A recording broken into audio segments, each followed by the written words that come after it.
Wa inna dama, dan sesungguhnya darah yang akan jatuh ketika disembelih itu sebelum jatuh ke bumi Allah sudah menerimanya. Allah sudah menerimanya sebagai suatu amalan yang diterima oleh Allah Subhanahu wa taala. Darah yang disembelih, darah dari binatang yang disembelih, sebelum darah itu tumpah ke bumi, sebelum mengalir ke bumi, maka Allah sudah menerimanya terlebih dahulu. Fatihu biha nafsan. Maka dari itu bagi kita semuanya, bagi orang-orang yang berkurban di hari Idul Adha ini, maka perbaikilah niatnya, perbaikilah tujuan dari berkurban itu, bahwa tujuan dari berkurban itu adalah taqarruban ilallah taala. Fatihu nafsan. Maka perbaikilah diri kamu di dalam berniat untuk berkurban tersebut.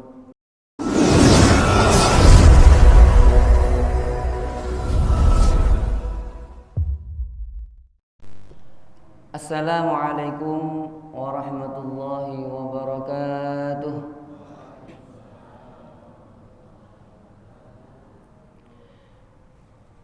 Bismillahirrahmanirrahim. Alhamdulillahilladzi hadana lihada wa ma kunna linahtadiya laula an hadanallah. Wassalatu wassalamu ala sayyidina Muhammadin al-Fatih lima ughliq wal khatim lima sabaq, nasiril haqqi bil haqqi wal hadi ila siratikal mustaqim, wa ala alihi haqqa qadrihi wa miqdarihi al-azim.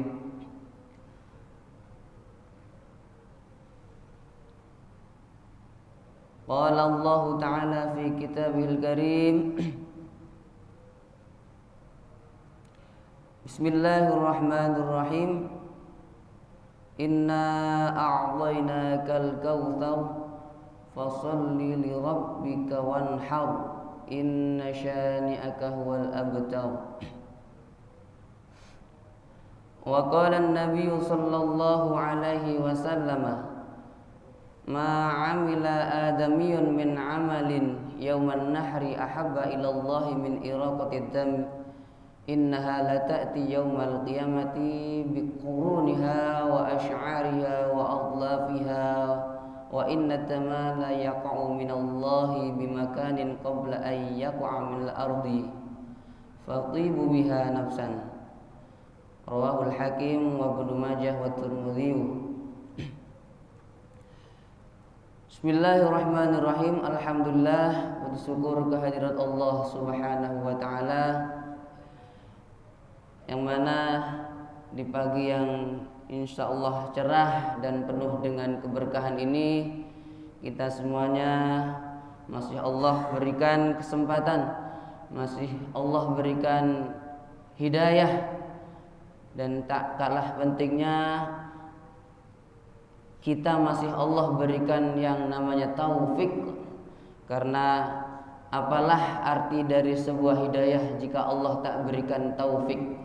Karena taufik adalah bentuk kekuatan, karena taufik adalah bentuk kemampuan, kekuatan yang Allah berikan kepada kita untuk melaksanakan, untuk mewujudkan dari apa yang menjadi buah dari inspirasi yang disebut dengan hidayah. Hidayah adalah sebuah pencerahan di dalam hati. Hidayah adalah bersikan atau bisikan di dalam hati untuk melakukan suatu kebaikan. Namun tidak semua yang terbersit di dalam hati kita, kebaikan-kebaikan yang kita inginkan di dalam hati kita, tidak semuanya tercapai. Karena apa? Karena Allah belum berikan taufik kepada kita semuanya. Karena Allah belum berikan kekuatan yang diistilahkan dengan taufik. Karena dengan taufik maka kita mampu melaksanakan apa yang menjadi lintasan di dalam hati kita yang disebut dengan hidayah.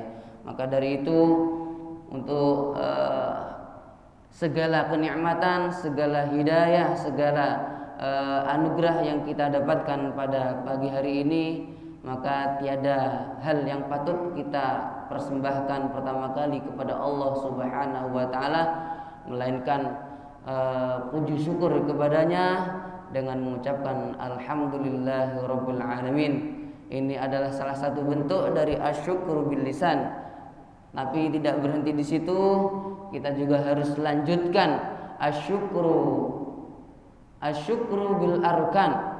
Syukur dengan anggota badan, syukur dengan anggota tubuh, yakni dengan melaksanakan apa-apa yang diperintahkan oleh Allah Subhanahu wa taala atas kenikmatan-kenikmatan yang Allah berikan kepada kita, atas segala kesempatan yang Allah berikan kepada kita.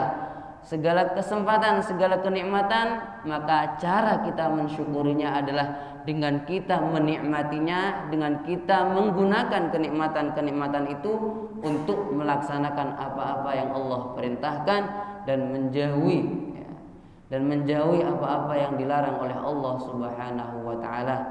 Maka kenikmatan ini tidak menjadi sebuah kenikmatan yang sempurna kecuali dengan cara kita wujudkan kenikmatan ini, kita curahkan kenikmatan yang kita miliki ini dengan melaksanakan perintahnya, dan kemampuan kita ini kita laksanakan untuk menjauhi segala apa yang dilarang oleh Allah Subhanahu wa taala. Dan yang ketiga, tak lupa kita harus juga bersyukur dengan hati. Asyukru bil janan, syukur dengan hati sanubari. Karena syukur dengan hati adalah salah satu cara agar kita tidak sombong dengan apa yang kita miliki. Kita tidak sombong, kita tidak congkak, kita tidak berbangga diri dengan segala apa yang kita miliki. Karena segala apa yang kita miliki, segala apa yang kita punya adalah titipan dari Allah Subhanahu wa taala. Maka segala kenikmatan itu kita harus i'tiraf, mengakui, kita harus meyakini, mengimani dengan penuh keimanan bahwa apa-apa yang kita dapatkan, apa-apa yang kita peroleh hingga saat ini itu semuanya tidak lain merupakan pemberian dan titipan dari Allah Subhanahu wa taala. Maka dengan ketiga cara ini, dengan syukur baik dengan lisan ataupun dengan arkan, dengan anggota badan ataupun dengan hati, dengan sanubari kita, maka mudah-mudahan kita bisa bersyukur dengan benar-benar bersyukur, dengan syukur yang sesungguhnya, yang dengan syukur, dengan kita mensyukuri kenikmatan-kenikmatan yang Allah berikan kepada kita, maka insya Allah Allah akan tambahkan kenikmatan-kenikmatan itu menjadi lebih banyak, menjadi lebih melimpah, dan menjadi bekal kita untuk menjadi hamba-hambanya, untuk menjadi hamba-hamba Allah yang solih dan solihah. Amin ya rabbal alamin. Baik bapak-bapak, ibu-ibu, jamaah salat subuh Masjid Al-Mutmainnah yang dimuliakan Allah, pada kesempatan kali ini saya ingin sedikit mengulas, mengkaji tema tentang kurban. Padahal sudah saya kaji setiap maghrib, tapi untuk yang maghrib itu detail-detail yang sangat banyak sekali. Untuk yang kajian ini saya lebih khusus, lebih spesifik kepada kasuistik atau kepada kasus-kasus yang terjadi di sekitar kita, dan juga hal-hal yang sangat mendasar yang perlu kita ketahui bersama.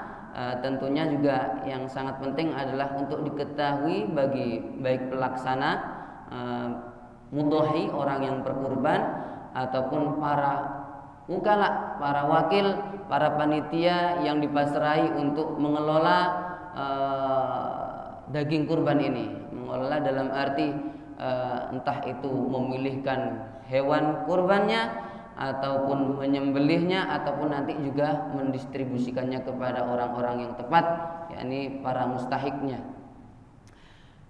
Baik bapak-bapak, ibu-ibu yang dirahmati Allah,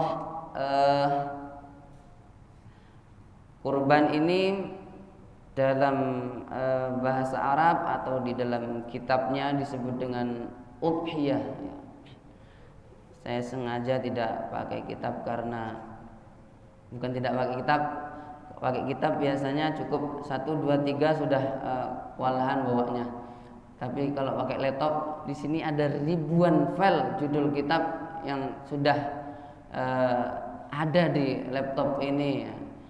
Santri-santri biasanya di pesantren sekarang itu ada istilahnya forum diskusi ilmiah yang disebut dengan bahsul masail. Nah, para santri-santri itu memang tidak banyak bawa kitab ke forum tersebut, tapi kitabnya sudah ada di laptopnya masing-masing, karena di laptopnya sudah ada beribu-ribu judul kitab yang siap untuk dikaji. Nah, praktis, nah ini adalah salah satu manfaat dari digitalisasi di semua lini, termasuk library, perpustakaan pun sekarang juga banyak yang sudah ada digitalnya, termasuk kitab-kitab kuning yang dulunya semuanya warna kertasnya kuning, sekarang sudah ada yang putih, ada yang krem, dan bahkan sekarang sudah tidak berkertas lagi, sudah ada di gadget ataupun di laptop orang-orang yang membutuhkannya. Nah, karena lebih praktis maka saya sengaja pakai laptop ini. Insya Allah nanti bisa diulas lebih panjang jika ada yang ingin bertanya lebih panjang lebar. Bismillahirrahmanirrahim. Yang pertama, makna dari kurban. Kita semuanya mengistilahkan sembelian yang kita laksanakan pada Idul Adha atau di Yaumun Nahri. Hari Idul Adha itu juga disebut dengan Yaumun Nahri. Kenapa disebut Yaumun Nahri? Karena nahr itu istilahnya artinya adalah sembelian, menyembelih. Jadi di hari Yaumun Nahri atau Idul Adha, kita semuanya baik yang di desa ataupun yang di kota, baik yang di kampung ataupun di tempat-tempat atau di kepulauan sekalipun, insya Allah semuanya serentak akan melaksanakan satu ibadah yang disebut dengan kurban, atau dalam istilah Arabnya, istilah kitabnya, istilah literatur turusnya, kitab kuningnya itu disebut dengan udhiyah. Yang disebut dengan udhiyah adalah ma yudbahu, adalah binatang hewan yang disembelih minan na'ami, dari binatang ternak. Tujuannya adalah taqarruban ilallah ta'ala, tiada lain tujuannya adalah untuk taqarrub, mendekatkan diri kepada Allah ta'ala. Min yaumil id, pelaksanaannya sejak hari id, yakni setelah melaksanakan 2 sholat id dan juga khutbahnya, ila akhir ayyamit tasyrik, hingga berakhirnya hari tasyrik, yakni tanggal 13 Dzulhijjah, 13 Dzulhijjah, ketika waktu maghrib tiba, maka ketika itu pula waktu kurban telah usai, waktu dari pelaksanaan kurban sudah selesai. Nah, ini pengertian dari udhiyah atau kurban. Kemudian dasar atau yang menjadi argumentasi dalil dari disyariatkannya kurban. Tadi sudah saya bacakan ayatnya, surah Al-Kautsar, inna a'tainakal kautsar fasholli lirabbika wanhar. Fasholli lirabbika wanhar, fasholli maka salatlah kamu. Ulama ahli tafsir menafsiri bahwa sholli, salatlah kamu. Salat yang dimaksud di sini adalah salatul Id, salat Idul Adha.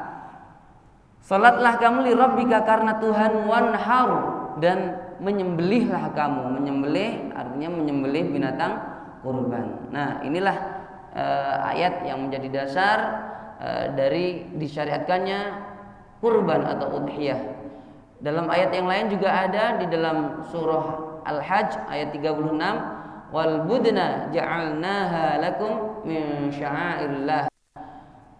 Dan kami jadikan unta itu untuk kalian sebagai syiar Allah, sebagai salah satu atau diantara dari syiar-syiar Allah, tanda-tanda kebesaran Allah. Kenapa tanda-tanda kebesaran Allah? Karena itu adalah salah satu syiar dari agama kita, ya. Kurban adalah salah satu syiar yang besar dari agama kita, karena dengan berkurban maka semua orang yang sebelumnya tidak makan daging bisa makan daging. Orang yang sebelumnya jarang-jarang makan daging, maka ketika hari itu semuanya sama-sama menikmati daging. Maka dikatakan bahwa daging yang kita makan bersama-sama pada Idul Adha itu merupakan jamuan dari Allah Subhanahu wa taala. Untuk siapa? Untuk semua orang, untuk semua kalangan. Nah, maka dikatakan bahwa udhiyah atau kurban adalah min sya'airillah, termasuk syiar-syiar dari agamanya Allah Subhanahu wa taala. Sementara dari hadis dikatakan bahwa ma amila adamiyun, manusia tidak melakukan suatu amaliyah, suatu amal perbuatan min amalin, dari suatu amal yauman nahri, di hari nahar atau pada hari Idul Adha itu, ahabba ilallahi min iraqatid dam. Tidak ada satu amalan di hari nahar itu yang paling dicintai, yang paling disukai oleh Allah Subhanahu wa taala min iraqatid dam, daripada menumpahkan darah. Artinya adalah menyembelih binatang kurban. Innaha lata'ti yaumal qiyamati biquruniha. Karena kelak pada hari kiamat binatang kurban itu akan datang biquruniha, dengan tanduk-tanduknya, wa asy'ariha, dengan kulit-kulitnya, wa adlafiha, dan kaki atau kokot, kaki-kakinya.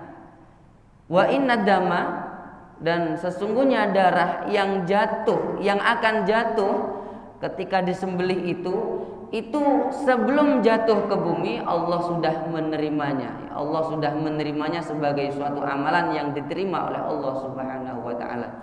Darah yang disembelih, darah dari binatang yang disembelih, sebelum darah itu tumpah ke bumi, sebelum mengalir ke bumi, maka Allah sudah menerimanya terlebih dahulu. Fatihu biha nafsan. Maka dari itu bagi kita semuanya, bagi orang-orang yang berkurban di hari Idul Adha ini, maka perbaikilah niatnya, perbaikilah tujuan dari berkurban itu, bahwa tujuan dari berkurban itu adalah taqarruban ilallah taala. Fatihu nafsan. Maka perbaikilah diri kamu di dalam berniat untuk berkurban tersebut. Kemudian berikutnya hukum dari berkurban. Hukum dari berkurban adalah sunnah muakkadah, hukum asalnya. Hukum asal dari berkurban adalah sunnah muakkadah. Sunnah yang benar-benar dianjurkan, sunnah yang sangat-sangat dianjurkan. Ini hukum asalnya. Nah, sunnah muakkadah dari berkurban ini terbagi menjadi dua. Ada kalanya sunnah ainiyah, ada kalanya sunnah kifayah. Sunnah ainiyah ini adalah sunnah yang sifatnya adalah individu, sunnah yang sifatnya adalah perorangan. Nah, perorangan. Kebalikannya atau sebagai bandingannya dari sunnah ainiyah adalah sunnah kifayah. Nah, sunnah dari berkurban ini ada dua. Jadi ada yang ainiyah, ada yang kifayah. Yang ainiyah ini bagi siapa? Bagi orang yang tidak memiliki keluarga, bagi orang yang hidupnya sebatang kara. Dia adalah orang yang hidup sebatang kara, tidak punya keluarga, ya, tidak punya sanak famili, dia hidup sendiri. Maka baginya ketika dia mampu untuk berkurban, hukumnya adalah sunnah ainiyah, sunnah yang sifatnya adalah individu. Sementara bagi orang yang memiliki keluarga, bagi orang yang memiliki sanak famili, maka jika semuanya mampu untuk berkurban, maka hukum berkurban bagi mereka semuanya adalah sunnah kifayah. Artinya apa? Ketika salah satu menjalankan, maka gugur kesunahan bagi yang lainnya. Dalam arti apa ini? Tujuannya apa? Ulama kok mengatakan ada klasifikasi sunnah ainiyah dengan sunnah kifayah. Maka bagi yang sunnah kifayah tadi, bagi orang yang sudah misalkan satu keluarga ini mampu semuanya, ada salah satu yang melaksanakan, maka bagi yang lainnya tidak mendapatkan kemakruhan. Karena orang-orang yang mampu melaksanakan kurban namun tidak melaksanakannya, hukumnya adalah makruh. Namun bagi satu keluarga, jika ada salah satu yang menjalankan kurban, ada yang melaksanakan kurban, maka hukum kemakruhan itu menjadi gugur. Nah, ini tujuan kenapa kok ada sunnah ainiyah, ada sunnah kifayah. Karena jika dikatakan sunnah kifayah, maka jika satu keluarga itu mampu semuanya namun tidak melaksanakan semuanya, hanya salah satu saja yang melaksanakan, maka tidak mengapa, karena kesunahannya sudah diwakilkan kepadanya, sudah gugur kemakruhan bagi yang lainnya. Jika tidak ada sama sekali yang melaksanakannya padahal mampu, maka semuanya mendapatkan kemakruhan. Artinya mereka semuanya telah melakukan kemakruhan. Kemudian itu hukum asalnya. Hukum asalnya adalah sunnah muakkadah. Sementara hukum yang lain, hukum dari berkurban, di samping sunnah muakkadah yang merupakan hukum asalnya, juga bisa menjadi wajib. Hukum dari berkurban bisa menjadi wajib. Kapan hukum berkurban ini bisa menjadi wajib? Yang pertama, jika orang melakukan nazar. Jika orang melakukan nazar, nazar ini dibagi menjadi dua. Kemarin saya sempat menyinggung bahwa nazar ini ada dua. Ada nazar yang disebut dengan nazar tabarrur, ada nazar yang disebut dengan nazar mujazah. Nazar tabarrur adalah nazar yang dilakukan seseorang tanpa ada embel-embel mendapatkan sesuatu, atau tanpa digantungkan dengan suatu kejadian di masa mendatang. Ini nazar tabarrur. Misalkan bagaimana ucapan nazarnya, saya bernazar tahun ini untuk melakukan kurban. Saya bernazar kepada Allah Subhanahu wa taala, saya berjanji kepada Allah taala untuk melakukan kurban pada tahun ini. Dengan misalkan kalau binatangnya sudah ditentukan, dengan hewan ini, dengan kambing ini atau sapi ini. Nah, maka itu namanya adalah nazar tabarrur. Nazar yang tidak digantungkan kepada kejadian tertentu di masa yang akan datang. Nah, ini namanya nazar tabarrur. Sementara nazar yang kedua adalah nazar mujazah. Nazar mujazah itu nazar apa? Nazar yang janjinya, yang keharusan untuk melakukan nazarnya ini digantungkan kepada suatu kejadian. Digantungkan kepada suatu kejadian. Contohnya, jika saya sembuh dari sakit ini, maka saya akan berkurban. Nah, maka saya akan berkurban. Ini namanya nazar mujazah. Nazar yang digantungkan kepada suatu kejadian. Jika saya lulus ujian, jika saya lulus masuk di satu instansi untuk bekerja, maka saya akan berkurban. Nah, ini namanya nazar mujazah. Nazar yang pelaksanaannya digantungkan kepada suatu kejadian. Nah, kedua nazar ini memiliki konsekuensi hukum yang berbeda. Untuk nazar yang pertama, nazar tabarrur atau nazar yang tidak digantungkan dengan suatu kejadian, maka konsekuensinya di sini ada dua rinciannya. Jika binatang kurbannya sudah tertentu, jika binatang kurbannya sudah tertentu, saya tahun ini akan berkurban dengan binatang ini, dengan kambing ini, kambingnya sudah ada. Ini namanya nazar tabarrur yang binatangnya sudah tertentu atau muayyan. Maka bagaimana konsekuensi hukumnya di dalam fikih? Maka ketika nazar tabarrurnya ini pada hewannya sudah ditentukan, maka konsekuensinya adalah orang yang berkurban masih disunnahkan makan sebagian dari binatang kurbannya. Disunahkan makan sebagian dari binatang kurbannya.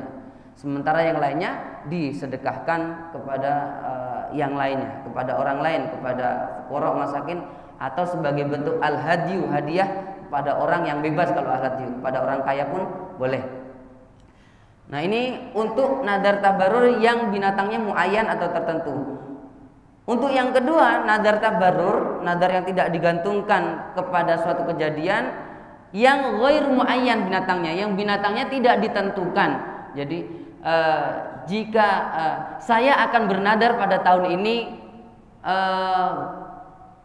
binatang kambing, tapi kambingnya tidak ditentukan. Saya bernadar mau berkurban kambing, tapi kambingnya tidak ditentukan. Nah, tapi kambingnya tidak ditentukan yang mana karena memang belum ada. Ini namanya ghair muayyan.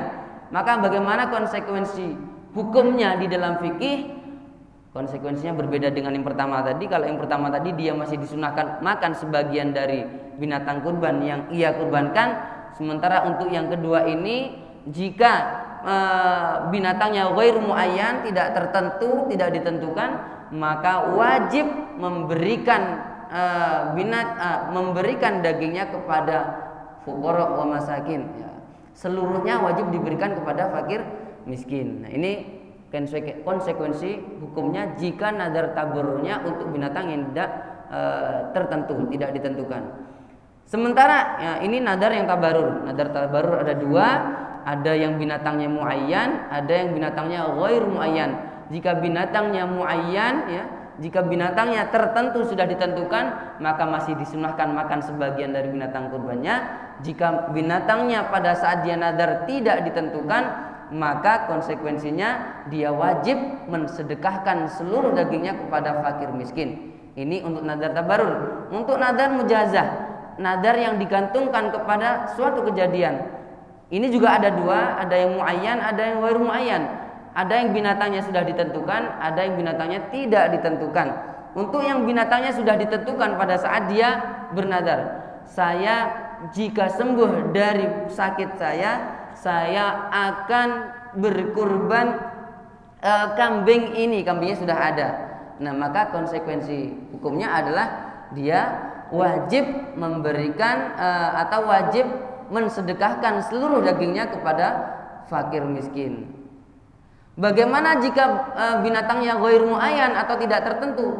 Konsekuensinya sama, tetap sama-sama wajib disedekahkan kepada fakir miskin. Jadi untuk nadar mujazah tidak ada perbedaan, baik binatangnya sudah ditentukan atau tidak. Ketika nadarnya nadar mujazah, nadar yang digantungkan kepada suatu kejadian, kepada satu kenikmatan tertentu, maka jika nadarnya sudah terjadi, dia wajib menunaikan nadarnya. Dan jika nadarnya ini adalah kurban, maka dia wajib mensedekahkan seluruh dagingnya kepada fakir miskin. Ingat, kepada fakir miskin. Seluruhnya wajib disedekahkan kepada fakir miskin. Nah, kemudian sekarang niat berkurban. Nah, ini juga penting diketahui oleh panitia atau pelaksana kurban. Niat berkurban. Niat berkurban ini penting, Ini juga termasuk hal yang urgen, hal yang penting untuk dilaksanakan. Karena jika orang yang berkurban tanpa niat, misalkan tanpa niat berkurban, maka tidak akan menjadi kurban itu. Maka akan menjadi sedekah biasa dan tidak akan mendapatkan keutamaan-keutamaan sebagaimana yang telah dijanjikan oleh Rasulullah. Akan menjadi sedekah biasa saja. Nah, maka harus berniat. Nah, niat ini sebagai pembeda antara sedekah ini namanya adalah sedekah kurban dan sedekah yang lainnya. Supaya ini berbeda, maka harus ada niatnya. Niatnya bagaimana? Niatnya tidak harus pakai bahasa Arab. Niatnya cukup misalkan saya berniat kurban dengan binatang ini atas nama diriku sendiri, atas nama diri sendiri. Saya niat berkurban untuk binatang ini untuk diriku sendiri, untuk diri saya sendiri, lillahi ta'ala. Itu sudah cukup. Atau misalkan jika niatnya untuk orang lain, maka atas namanya diganti. Saya niat berkurban atas nama anakku, misalkan. Saya niat berkurban atas nama bapakku dan seterusnya. Ini jika yang berniat berkurban adalah orang yang tidak berkurban, tapi dia atas nama orang lain. Jadi harus disebutkan atas nama siapa. Namun catatannya, jika dia berniat untuk orang lain atau berkurban untuk orang lain, maka harus dengan seizin orang lain tersebut, harus dengan seizin orang lain, kecuali kurbannya untuk anak yang masih dalam perwaliannya. Anak yang masih dalam perwaliannya, dia boleh niat tanpa seizin anaknya. Anaknya tidak memberikan izin pun tidak masalah, karena harta anak yang masih belum balik, anak yang masih kecil itu masih ada di bawah kekuasaan orang tua. Tapi tetap statusnya anak ini memiliki harta, bisa memiliki harta. Namun jika orang tuanya mentasarrufkannya, menggunakannya, tidak perlu izin. Yang penting itu adalah sebuah kemaslahatan, maka tidak perlu dia izin kepada anaknya atau anak yang menjadi perwaliannya. Nah, sekarang waktu berkurban kapan? Nah, ini juga perlu diketahui, karena kapan kira-kira niatnya? Apakah saat menyembelih atau saat beli binatangnya atau saat menentukan binatangnya? Nah, di sini ternyata ada banyak opsi. Waktu niat berkurban, yang pertama adalah dia bisa niat sendiri pada saat menyembelih binatang itu. Artinya dia menyembelih sendiri ya. Saat dia berkurban dan dia menyembelih sendiri, maka niatnya ya saat dia menyembelih. Ini jika dia berkurban dan kemudian dia menyembelih sendiri. Kemudian opsi yang kedua, waktu orang yang menjadi wakil menyembelihnya. Nah, misalkan dia tidak menyembelih sendiri ya, dia tidak menyembelih sendiri, namun diwakilkan kepada orang lain, maka bisa niatnya dilakukan saat orang yang menjadi wakil itu menyembelih, saat dia menyembelih ya, saat wakilnya menyembelih, dia menyaksikan dan dia berniat saat penyembelihan dilaksanakan. Nah, ini opsi yang kedua. Atau yang ketiga, waktu ia menentukan hewan yang hendak dibuat kurban. Jadi saat dia memilih binatang kurbannya ya, saat sudah memutuskan pilihannya kepada binatang tertentu, maka kemudian dia berniat, saya niat berkurban dengan binatang kurban ini lillahi ta'ala. Nah, itu juga bisa saat menentukan binatangnya, saat menentukan binatangnya. Itu opsi yang ketiga. Atau yang terakhir, ini bagi yang bernadar, waktu ia memilih atau menentukan hewan mana yang akan disembelih sebagai kurban, sementara ia pernah bernadar menyembelih hewan kambing secara mutlak. Nah, artinya apa? Orang yang bernadar ya, orang yang bernadar, saya akan berkurban, saya akan berkurban tahun ini, tapi binatangnya tidak ditentukan. Saat sudah mendekati Idul Adha, kemudian dia cari-cari binatangnya ya. Ketika sudah menemukannya ya, ketika sudah menemukan pilihan binatangnya, baru kemudian dia berniat saat itu. Nah, itu juga boleh ya. Itu juga boleh bagi orang yang bernadar. Kemudian poin berikutnya, syarat bagi orang yang berkurban atau orang-orang yang terkena khitab, orang-orang yang terkena hukum sunnah muakkadah. Siapakah orang yang terkena hukum sunnah muakkadah untuk melaksanakan kurban? Yakni adalah orang yang pertama, syarat-syaratnya adalah yang pertama dia adalah muslim, kemudian dia sudah baligh, yang ketiga adalah dia orang yang al-aqil, memiliki akal sehat, kemudian al-hur, dia adalah orang yang merdeka, bukan hamba sahaya, bukan budak, dan yang terakhir yang keempat adalah mustati, dia adalah orang yang mampu ya, dia adalah orang yang mampu. Orang yang mampu dalam arti adalah orang yang ketika hari Idul Adha dan juga hari-hari tasyrik yang 3 itu 11, 12, 13 Dzulhijjah, dia memiliki harta yang lebih untuk kebutuhan keluarganya, untuk kebutuhan dirinya dan kebutuhan orang-orang yang menjadi tanggungannya. Ya, jadi ketika uang yang ia miliki itu sudah lebih dari kebutuhan di hari Id ya, kebutuhan untuk dirinya dan keluarganya, dan juga di hari tasyrik, ketika di total itu sudah lebih dari kebutuhan di hari itu, 4 hari itu Idul Adha dan 3 hari tasyrik, maka jika ada harta yang lebih dan cukup digunakan untuk beli binatang kurban, maka dia sudah dikatakan sebagai orang yang istitoah, orang yang mustati, orang yang mampu untuk berkurban. Maka ketika dia sudah dikatakan mustati atau mampu, dia punya sunnah muakkadah untuk berkurban. Kemudian poin berikutnya, kurban atas nama orang lain. Kurban atas nama orang lain. Nah, di sini ada beberapa rincian.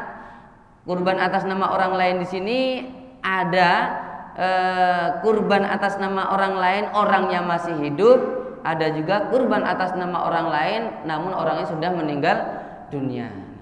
Orang yang masih hidup, ya, orang yang masih hidup, apakah boleh kita berkurban atas nama orang lain sementara orang yang lain itu masih hidup, ya? Kita berkurban atas nama orang lain dan orang itu masih hidup. Orang yang kita kurbankan itu masih hidup. Apakah boleh? Nah, hukumnya adalah boleh, ya. Hukumnya adalah boleh dengan syarat, dengan catatan harus dengan seizinnya, harus dengan seizin dari orang tersebut. Sementara untuk orang yang sudah meninggal dunia, ya. Jadi kalau orangnya masih hidup harus dengan seizinnya.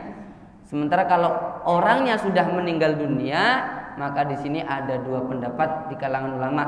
Sementara menurut mayoritas ulama, ya, menyatakan tidak sah, ya, tidak sah.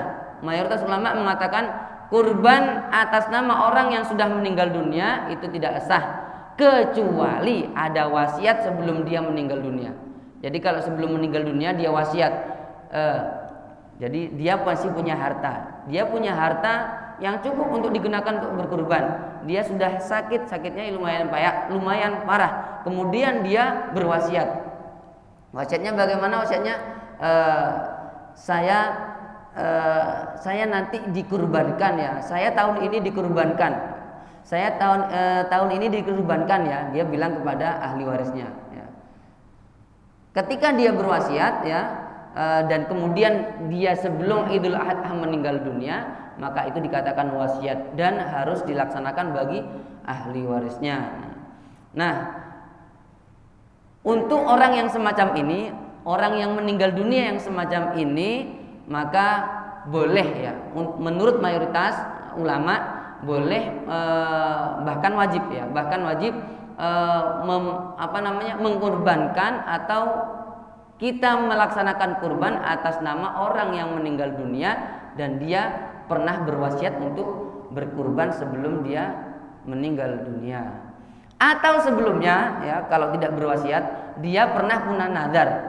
Dia pernah punya nadar yang belum terlaksana. Sebelum terlaksana kok kemudian dia meninggal dunia terlebih dahulu. Nah, maka orang keluarganya yang tahu, ahli warisnya yang tahu bahwa dia pernah bernadar, wajib melaksanakan nadarnya ini kalau dia memiliki peninggalan harta yang cukup digunakan untuk berkurban, ya. Jika tidak ada ya nggak ada, ya, maka nggak ada kewajiban itu. Ini kalau ada, kalau dia meninggalkan harta tirkah, harta warisan yang cukup digunakan untuk membeli binatang kurban. Kemudian itu menurut mayoritas ulama. Sementara menurut sebagian ulama yang lainnya, bahwa berkurban atas nama orang yang meninggal dunia itu sah secara mutlak. Menurut mayoritas tadi kan tidak sah kecuali ada wasiat atau ada nazar. Sementara menurut sebagian ulama berkurban atas nama orang yang meninggal dunia itu hukumnya sah secara mutlak, baik ada wasiat ataupun tidak, baik ada nazar ataupun tidak, maka hukumnya sah. Kenapa? Ya, ini argumentasinya. Karena kurban itu termasuk sedekah. Kurban itu termasuk bagian dari sedekah, sementara sedekah itu sah dilakukan atas nama orang yang meninggal dunia tanpa seizinnya sekalipun, ya, tentunya tanpa seizin, ya, karena sudah meninggal dunia, ya, karena sudah meninggal dunia maka tidak perlu ada izin. Ini menurut sebagian ulama, ya, jadi kita berkurban atas nama orang yang sudah meninggal dunia, keluarga kita yang sudah meninggal dunia, itu hukumnya sah secara mutlak karena dikiaskan kepada bahwa kurban termasuk bagian dari sedekah, dan sedekah itu boleh kita laksanakan, kita lakukan atas nama orang yang sudah meninggal dunia dan pahalanya pun juga sampai. Nah, kemudian tadi juga sudah sempat disinggung kurban untuk anak kecil. Kita berkurban atas nama anak kecil, atas nama anak kita yang belum balik misalkan. Apakah boleh? Boleh, bahkan sunnah dilakukan oleh orang tuanya atau walinya. Namun harus dengan di sini tanpa seizinnya ya. Kalau anaknya anak kecil, dia belum balik, tanpa seizinnya pun boleh ya. Namun catatannya adalah bahwa kurban yang dilaksanakan atas nama anak atau atas nama anak yang menjadi perwaliannya itu harus dari harta walinya, tidak dari harta anak tersebut ya. Anak misalkan dia sudah punya harta, dapat hadiah, misalkan dia dapat hadiah habis lomba, ikut festival misalkan dia dapat hadiah sekian juta, 5 juta. Nah, ini kan cukup digunakan untuk kurban kambing. Nah, apakah boleh orang tuanya berkurban mengambil uang hadiah tersebut? Tidak boleh.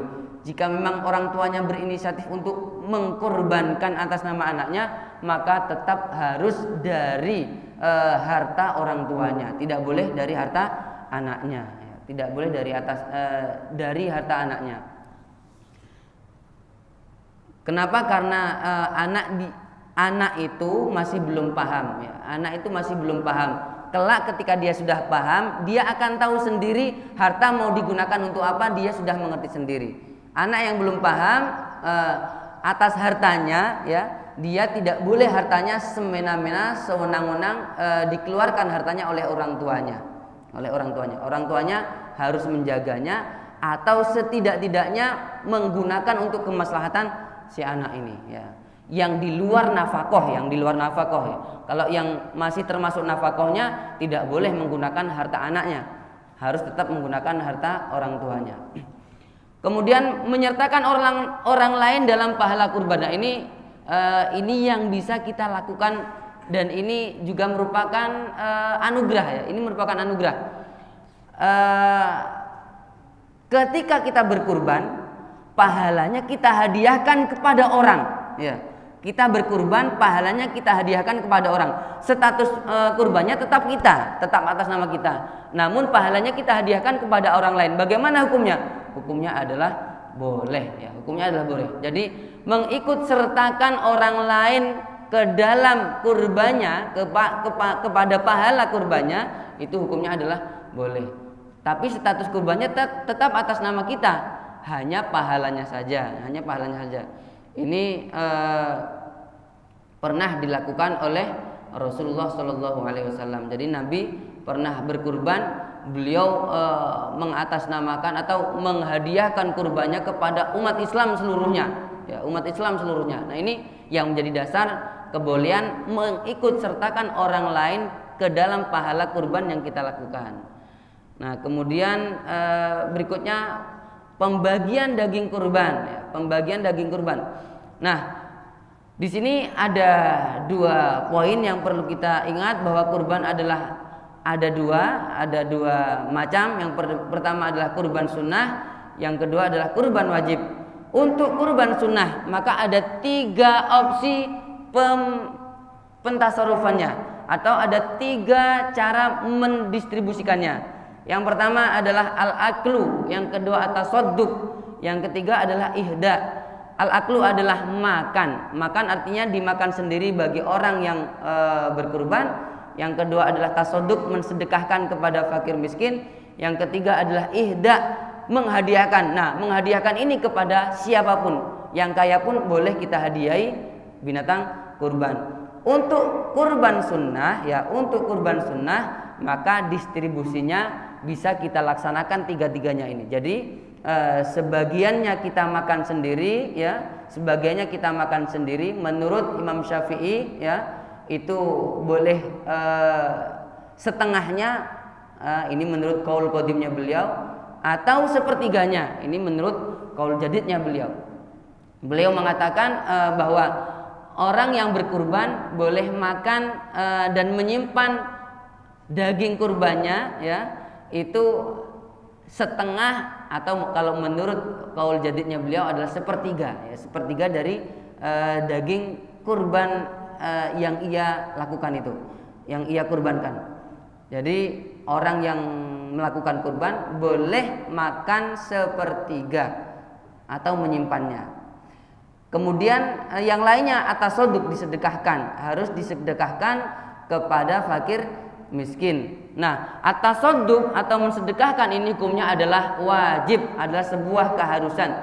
Tidak boleh orang yang melakukan kurban sunnah semuanya dimakan sendiri, nggak boleh. Ya, harus ada sebagian yang disedekahkan. Harus ada yang disedekahkan kepada fakir miskin. Dan sebagian yang lain juga boleh diihda atau dihadiahkan. Nah, ini yang kita hadiahkan kepada orang-orang walaupun dia adalah orang-orang yang kaya. Namun status mensedekahkan dengan status ihda menghadiahkan itu berbeda. Kalau mensedekahkan ya, kalau mensedekahkan itu harus daging yang murni, harus daging yang segar. Daging murni artinya bukan campuran kulit ataupun tulang, dan juga yang segar, bukan daging yang sudah dimasak. Nah, ini yang diberikan kepada fakir miskin. Dan sifatnya atau statusnya adalah tamlik, memilikan kepada orang yang disedekahkan itu. Artinya orang yang menerimanya, fakir miskin yang menerimanya boleh menjualnya. Ya, fakir miskin yang menerimanya boleh menjualnya. Sementara untuk yang status ihda menghadiahkan, yakni kepada orang-orang kaya sekalipun, itu tidak boleh menjualnya. Jadi dia hanya boleh memakannya atau memberikan kepada orang yang lainnya. Ini untuk ihda. Dan untuk yang ihda itu juga boleh diberikan dalam keadaan masak, ya, sudah masak, sudah matang, ya, sudah matang dagingnya. Namun yang afdol adalah sepertiga untuk dimakan sendiri atau disimpan sendiri, sepertiga untuk tasadduk, disedekahkan, dan yang sepertiga dihadiahkan. Ini untuk pembagian daging kurban.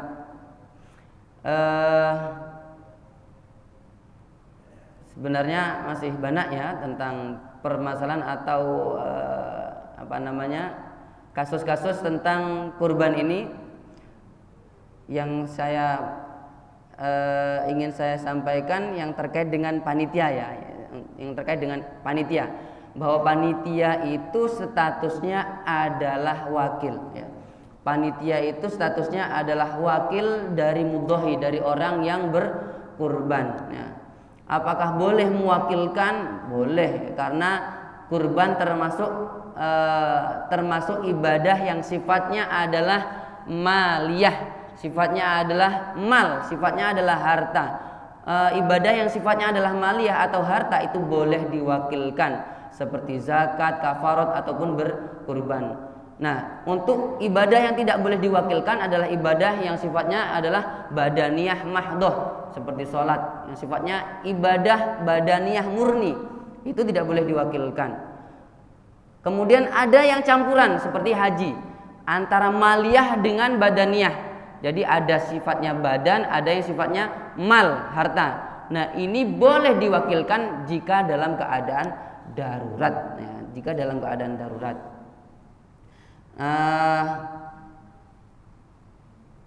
Untuk berikutnya mungkin bisa dilanjutkan di ini ya, di maghrib, karena masih juga ada kajian kurban di ba'da maghrib. Mungkin permasalahan tentang mencampur daging kurban ini yang mungkin terakhir ingin saya sampaikan. Mencampur daging kurban, ini untuk pengurus, untuk panitia harus hati-hati, karena jika ada sebagian daging yang itu sifatnya adalah wajib, maka daging yang wajib itu harus hukumnya disedekahkan semuanya kepada fakir miskin. Kurban yang sifatnya wajib, yang hukumnya wajib, itu semuanya harus disedekahkan kepada fakir miskin. Kalau yang sunnah itu kan boleh dibagi-bagi kepada 3 opsi yang tadi itu. mencampur semua daging sehingga tidak jelas dan dikhawatirkan ada sebagian hewan yang ada sebagian dagingnya tidak disedekahkan kepada fakir miskin. Ya, khawatir ada sebagian daging yang tidak disalurkan kepada fakir miskin. Kurban yang sunnah pun itu kan juga harus ada sebagian yang disedekahkan kepada fakir miskin. Kurban yang sunnah itu kan sunnah sebagian dimakan sendiri, namun ada yang wajib. Yang wajib apa? Disedekahkan kepada fakir miskin. Sebagian harus ada yang disedekahkan kepada fakir miskin. Nah, ketika dicampur ini, harus kita tahu bahwa bagian ini adalah bagian-bagian yang harus diberikan kepada fakir miskin. Dari sekian orang yang berkurban harus ada bagian-bagian yang dipisahkan yang diberikan kepada fakir miskin. Supaya apa? Supaya ada kewajiban yang tertunaikan. Kenapa? Karena kewajiban dari penyaluran binatang atau daging kurban adalah sebagian harus disalurkan kepada fakir miskin. Adapun yang lainnya boleh kan diihda atau dihadiahkan kepada orang-orang walaupun orangnya kaya. Maka dari itu jika yang perlu kita garis bawahi adalah apakah ada yang bernadar atau semuanya sunnah, maka harus dicatat itu ya, harus dicatat. Jika ada yang bernadar maka semuanya harus disalurkan kepada fakir miskin.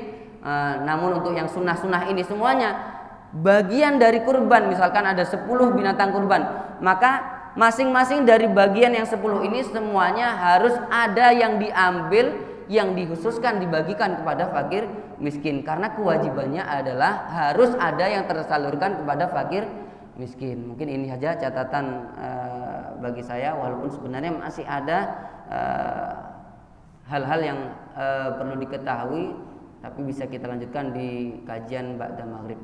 Mungkin ini yang bisa kita kaji pada pagi hari ini.